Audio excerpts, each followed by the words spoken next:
On va commencer avec cette polémique liée au dernier Disney, La Belle et la Bête. On regarde la bande-annonce.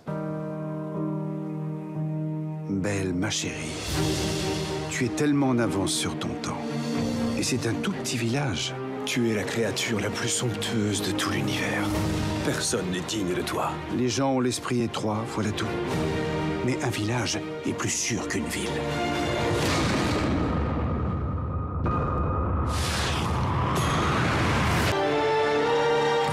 Je suis venue chercher mon père. Votre père est un voleur. Il faut que je vous voie. Je m'enfuirai, je te le promets. Regarde, une jeune fille.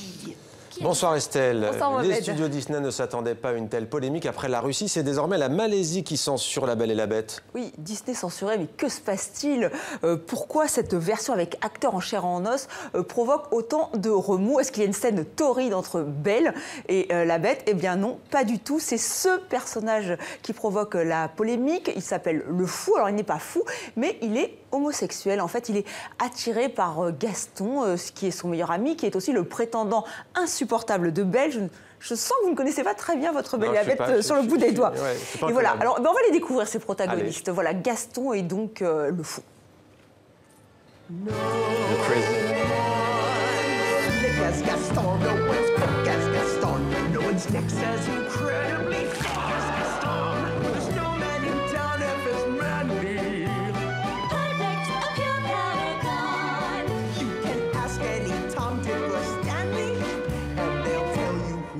They prefer to be on.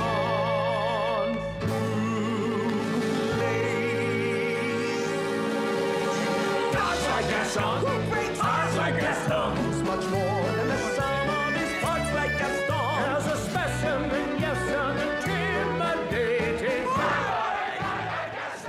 Voilà, donc il y aurait une scène très explicite entre ces deux personnages, Gaston et le Fou. Le réalisateur, Bill Condon du film, parle même du premier moment exclusivement gay dans l'histoire de Disney. Alors ceux qui ont vu le film, parce qu'il n'est pas encore sorti, hein, il sort le 18 mars aux États-Unis et le 22 mars en France. Alors ceux qui ont vu cette scène trouvent que vraiment c'est quand même très très gentil, hein, donc c'est bien pour faire avancer les esprits, mais et pourtant, vous l'avez dit, ça passe très mal, puisque en Russie, le film est interdit au moins de 16 ans, qu'à Singapour, il y a vraiment un tollé en disant que vraiment ça ne se fait pas, et vous l'avez dit, la Malaisie a décidé de censurer cette scène, mais Disney se rebiffe et a donc décidé de reporter pour l'instant la sortie du film en Malaisie. En même temps, Estelle, c'est pas la première fois que Disney est critiqué de la sorte. Hein. Non, ça arrive très très souvent, et d'ailleurs c'est arrivé lors de la sortie du dernier film d'animation. Cette fois, hein, vous vous souvenez de Vaina, la légende du bout du monde, qui se passe en Polynésie, et il y a donc ce dieu qui est mis en animation. Il s'appelle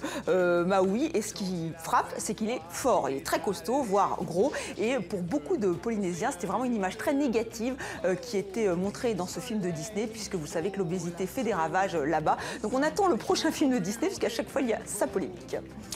21 rue de la Boétie, Estelle, c'est une adresse à Paris, c'est aussi le titre d'un livre et maintenant d'une exposition, c'est à voir au musée Mayol, donc dans la capitale française. Oui, cette adresse, c'est celle de Paul Rosenberg, célèbre marchand d'art. Alors vous allez le voir, hein, c'est vraiment l'adresse de sa galerie, évidemment. Il vendait des Picasso, des Matisse, des Léger, mais surtout il était ami avec tous ces peintres, il défendait l'art moderne, et c'est Picasso qui a peint ce portrait de Madame Rosenberg, la femme de Paul, que vous voyez ici, et Marie Laurencin, autre peintre de cette époque, avait choisi d'immortaliser leur petite fille. Alors Mohamed, est-ce que vous reconnaissez cette charmante petite brune aux yeux bleus? Elle a 4 ans. Anne Sinclair. Et oui, Anne Sinclair, donc, qui est immortalisée par Marie Laurencin. Et la célèbre journaliste française a eu envie de raconter l'histoire pas commune de ce grand-père qui n'était pas connu.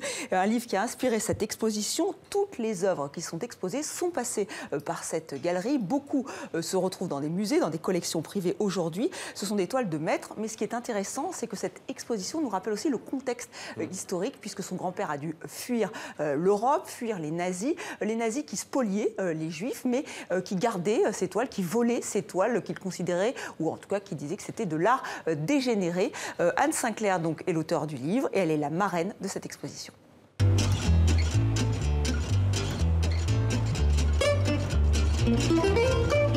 Et tout son amour pour la peinture a été fait pour, au fond, promouvoir cette peinture dans laquelle il croyait, qui était l'art contemporain de l'époque, qui était de l'art moderne, à une époque où c'était beaucoup moins facile qu'aujourd'hui de sensibiliser les gens à l'art moderne. Il a essayé d'évangéliser les Américains avant d'y aller lui-même. Hélas, poussé par l'histoire, il n'avait pas du tout envie de quitter la France, mais il était menacé de mort. Et donc, il a quitté la France, il a été déchu de sa nationalité par le gouvernement de Vichy. Nous nous trouvons au 21 rue La Boétie, dans un hôtel qui était précédemment occupé par Rosimbert, le nom suffit. L'idée plus générale était justement d'expliquer le choc de ce qu'était l'art moderne à l'époque, de ce qu'a été la conception allemande de l'art dégénéré, comment la galerie de mon grand-père, le 21 rue La Boétie, est devenue l'Institut d'études des questions juives, donc qui était une officine de propagande de la Gestapo. Et donc c'est ça l'idée de l'exposition. Alors à la fin, on a voulu mettre l'itinéraire de tableaux pillés, volés, et un jour des chercheurs se sont avisés que ce tableau devait faire partie des œuvres volées à mon grand-père, Paul Rosimbert, et donc ont alerté la famille qui a dû fournir des preuves, et heureusement qu'on les avait, auprès du musée d'Oslo qui a eu l'élégance de le restituer. C'était demandé le programme. Merci Estelle, à demain.